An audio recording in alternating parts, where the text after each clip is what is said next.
All right, hi. Have you ever wanted to mess around on GarageBand and the iPad? It's actually pretty damn good. People say you got to use Logic or Ableton or I don't even know the other ones. I've tried those apps. I've tried on the computer or desktop or whatever, and they're fine. They're cool. Um, they're a bit over-engineered, I think. Over-engineered, is that the right term? It's like too overly complex. And then people say GarageBand, too simple, too simplistic. However, it seems like, and I could be wrong, but at least the iOS version on the iPad specifically, on a large tablet screen, gives you these different options. And it's pretty great because it essentially works as your MIDI instrument, right?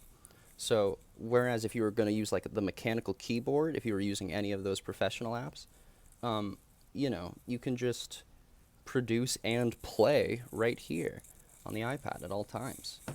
So pretty cool. I think staple number one, and the first thing that we're going to be learning and looking at in this tutorial is the drums. Now, when you are making a new track, when you're making a new song, you click on the drums, you get these options. You got smart drums, acoustic drums, beat sequencer, and more sounds. More sounds essentially just I think more sounds is usually the way to go, but if you want acoustic, just click the acoustic drums.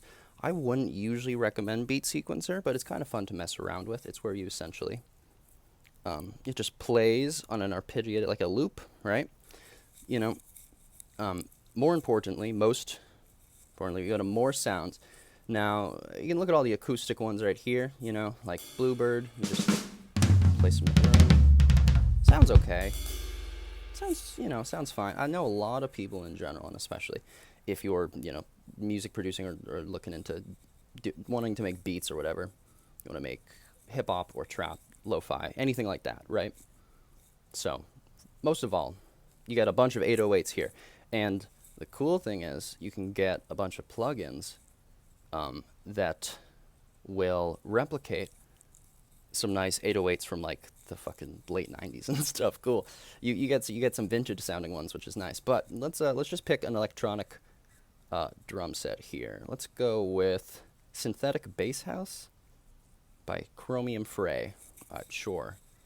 So, as you can see, a little different from the acoustic drum set. You get essentially buttons like, you're playing a MIDI instrument. Pretty great. So, I'm just messing around a little bit. Now I'm going to click this plus sign in the top right to add more length to my section. I'm going to go manual. You can make different sections for the songs and then edit them a little more crisper and cleaner, but that is too much of a pain in the ass, so I don't do it. We're going to look at the tempo. 110 is good, so let's just stick with 110.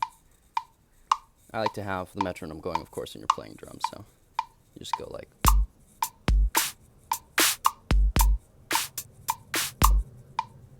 So that was, something very simple. And then we zoom in a little bit.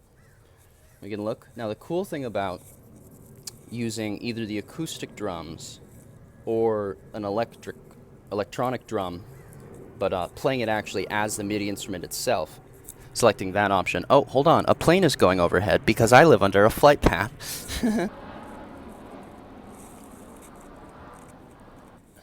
As I was saying, the most important thing is that it quantizes it for you. That like puts it in tempo, puts it in time, in the key signature and the time signature that you want. So the quantization automatically goes to 16th notes. You playing it, but I usually like to give it a little. You put it a little on a swing, gives it a little nice touch to it. And then of course maybe I wanted to keep it going until the 6 bars, and then I just press loop. The good thing is, there we go. It's in tempo, which is great. Okay, whatever. So we got that. Very simple. Now, if you want to mix the EQ of those drums, same thing if you were doing acoustic, we're going to click on this. You can swipe to the right. You're going to click on the 3 the 3 lines of the fucking little circles. What is that even called? The options logo thing. We're going to go to plugins and EQ. And go to Visual EQ. Visual EQ is fucking cool. It's it's a pretty simple version of essentially any EQ in any music production software. But why would you need anything, more complex? Unless you're trying to get specific frequencies and hertz to, I don't know, if you're doing like microtonal shit or some shit with, but I'm not fucking King Gizzard and Lizard Wizard, so you can click on the analyzer. You can see a lot where the sound waves are going. So let's mess around with here.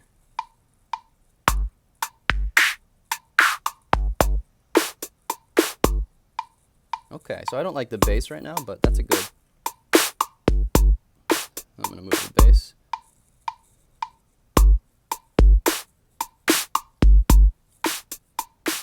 All right, let's get the hi-hat maybe a little. It's a little tinny.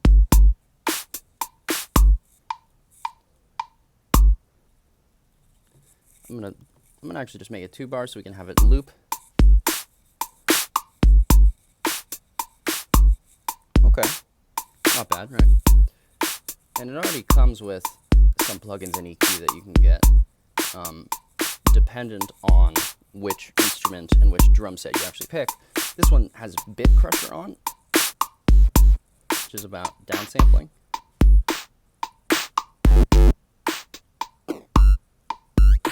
It's kind of fun. Mostly turn that off. Overdrive is pretty good, especially if you are making any like trap or, I don't know, fucking even like rock punk. You can turn the tone down and then turn the drive up. A little bit more of a sound. It's a little bit tinnier, a little bit gravelier, harsher. So that's nice. Let's turn this a metronome off. So that's great. You got a little, you got a beat there. Let's try switching over to an acoustic one. I'll just show you that real quick. Looks like this. Pretty similar.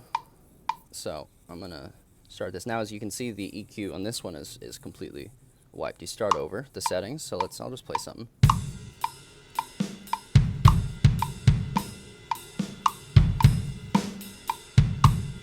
I don't know. That was pretty shitty, but who cares? And as you can see, it quantizes it. Great. Let's put it in the swing. Gonna miss that last one, but put it on. Okay. There we go. And that's essentially, what is it? Like fucking 2.5 bars. It's just turn the metronome off.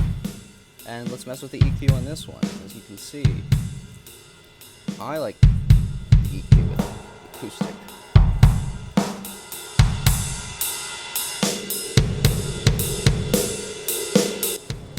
Kind of fun. Let's add some more settings. Let's just let's get a little fucky with it. Fuck it. Let's put a chorus on it, right? I don't know. And you know what? While we're at it, let's put some fucking track reverb.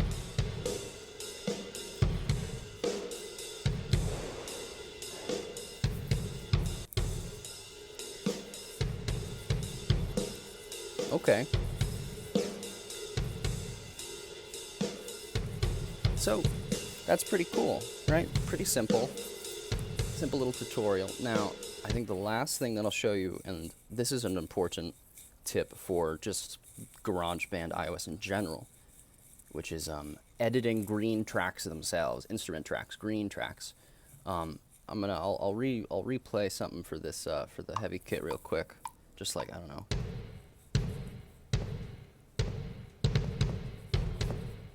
Whatever. You're going to click edit, right? And the edit tool is going to be something that's just a staple of all GarageBand iOS, especially all instruments. You can do this with every single green track, which is an instrument track.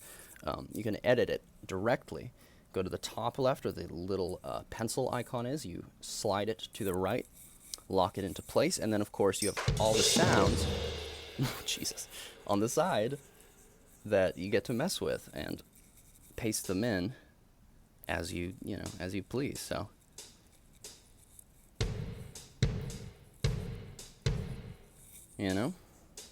so I'll just put something together real quick. Let's just put a bunch of hi-hats down right there.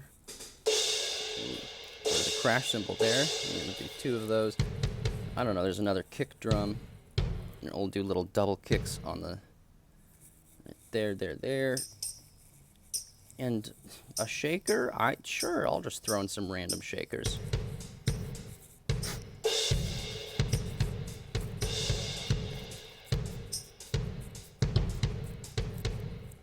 Well, that was trash, but you get the point, which is important. Getting the point. So now that you've gotten the point, did you get the point? Yeah, I think I'll wrap it up for the drums.